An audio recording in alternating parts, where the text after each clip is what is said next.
మహాత్మా గాంధీ 155వ జయంతి సందర్భంగా సూళ్లూరుపేట నియోజకవర్గం శాసనసభ్యురాలు నిలవెల విజయశ్రీ ఆర్టీసీ బస్టాండ్ ప్రాంగణంలో ఉన్న మహాత్మా గాంధీ విగ్రహానికి పూలమాలలు వేసి నివాళులర్పించారు. ఈ సందర్భంగా ఎమ్మెల్యే మాట్లాడుతూ గాంధీజీ భారతీయులకు మహాత్ముడు, జాతిపిత, స్ఫూర్తి ప్రదాత అని తెలిపారు.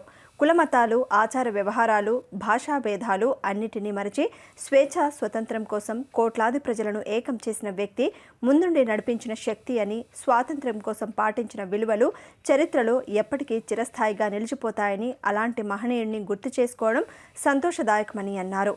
ఈ కార్యక్రమంలో సూళ్లూరుపేట కాంగ్రెస్ పార్టీ సీనియర్ నాయకులు వెంకటాచలపతి మరియు బద్దిపూడి రాజారెడ్డి మరియు తెలుగుదేశం పార్టీ పట్టణ అధ్యక్షుడు Akuthota Ramesh, lawyer Sudhakar Reddy, AG Kishore, Madhava Naidu, party నేతలు, కార్యకర్తలు, అభిమానులు పాల్గొన్నారు. అందరికీ నమస్కారం. ఇవాళ అక్టోబర్ 2వ తారీఖు గాంధీ జయంతి గారి సందర్భంగా సూళ్లూరుపేటలోని మహాత్మా గాంధీ గారి విగ్రహం దగ్గరకు వచ్చి పూలమాలలు వేసి నివాళులు అర్పించడం జరిగింది. మహాత్మా గాంధీ గారి విషయానికి వస్తే, మన భారతదేశం స్వాతంత్రం కోసం ఎంతో మంది నాయకులు పాటుపడ్డారు. అందులో అగ్రగణ్యులు మన మహాత్మా గాంధీ గారు. అందరూ హింసా మార్గాన్ని ఎంచుకుంటే అహింసా మార్గంతో కూడా స్వాతంత్రం సాధించవచ్చు అని చాటి చెప్పిన నాయకుడు మన మహాత్మా గాంధీ గారు. ఆయన దక్షిణాఫ్రికా వెళ్ళేటప్పుడు ఆయన్ని రైలు నుంచి కూడా నెట్టివేయబడ్డారు. ఎందుకంటే దానికి కారణం ఆయన నల్లవాడు అనే ఒకే ఒక కారణంతో ఆయన్ని రైలు నుంచి కూడా దించేయడం జరిగింది. దాంతోనే ఆయన స్వాతంత్రం సాధించాలన్న కాంక్షతో ముందుకు వచ్చి స్వాతంత్రం ఉద్యమంలో పాల్గొన్నారు. ఆయనకున్న ఆయుధాలు రెండే, ఒకటి అహింస, ఇంకోటి సత్యం. ఈ ఆయుధాలతోనే ఆయన అహింస మార్గంలోనే వెళ్తూ ఎంతో నాయకులు ఆయనకు ముందు స్వాతంత్ర పోరాటంలో సాగిస్తున్నా ఆయన అహింసతోనే స్వాతంత్రం సాధించవచ్చు అని ఎంతో మంది అతివాదుల్ని తన మితవాదంతో నడిపించిన నాయకుడు మన మహాత్మా గాంధీ గారు. ఇలా చెప్పుకుంటూ పోతే మహాత్మా గాంధీ గారు స్వాతంత్రం వచ్చిన తర్వాత కూడా ఆయన ఎలాంటి నాయకత్వాన్ని ఆశించకుండా ప్రజా జీవితంలోనే సాగించిన నాయకుడు మన మహాత్మా గాంధీ గారు. అక్టోబర్ 2వ తారీఖు అంటే మహాత్మా గాంధీ గారి జన్మదినం. ఈ జన్మదినాన్ని పురస్కరించుకుని సంవత్సరం కాబట్టి మేమందరం ఇక్కడికి వచ్చి వెంకటయ్య ఆధ్వర్యంలో అందరం కలిసి మహాత్మా గాంధీ గారికి పూలమాలలు వేసి ఆయన స్మరించుకుంటూ దేశం బాగుండాలని, ఆయన 40 ఏళ్ళు మనకు స్వాతంత్రం తెచ్చిచ్చాడు కాబట్టి మనం లక్ష్యంగా అందరం స్వాతంత్రం ఉంది. ప్రతి ఒక్కరు ఏదో ఒకటి మాట్లాడుతున్నారు. చాలా మంచిది. స్వాతంత్రం రావడం, మనం బాగుండడం, అందరికీ ఒక పేరు కలగాలని భగవంతుని ప్రార్థిస్తూ ఈరోజు మన భారతదేశం గర్వించాల్సింది. ఎందుకంటే మన జాతిపిత మహాత్మా గాంధీ 155వ సందర్భంగా జయంతి సందర్భంగా మన వాళ్ళు మన దేశవ్యాప్తంగా ఎన్నో కార్యక్రమాలు చేస్తున్నారు.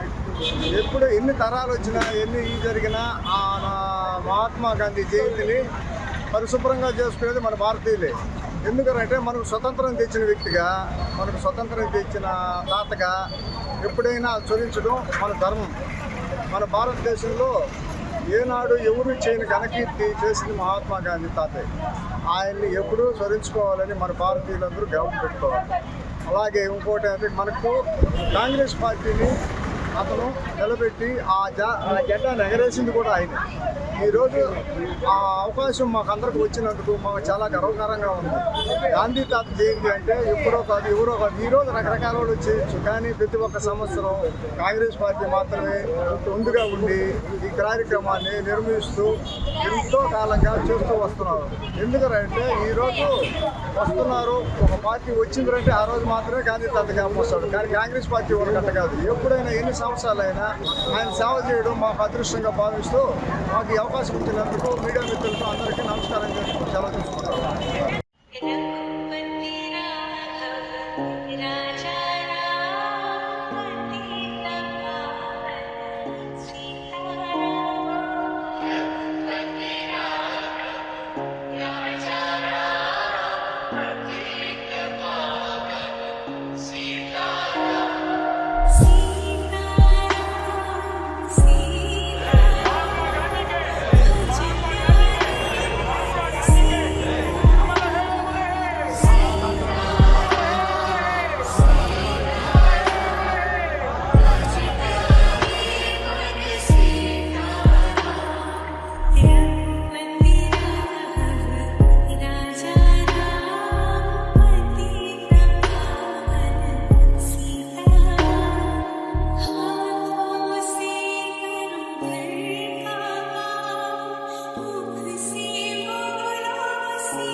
Hey!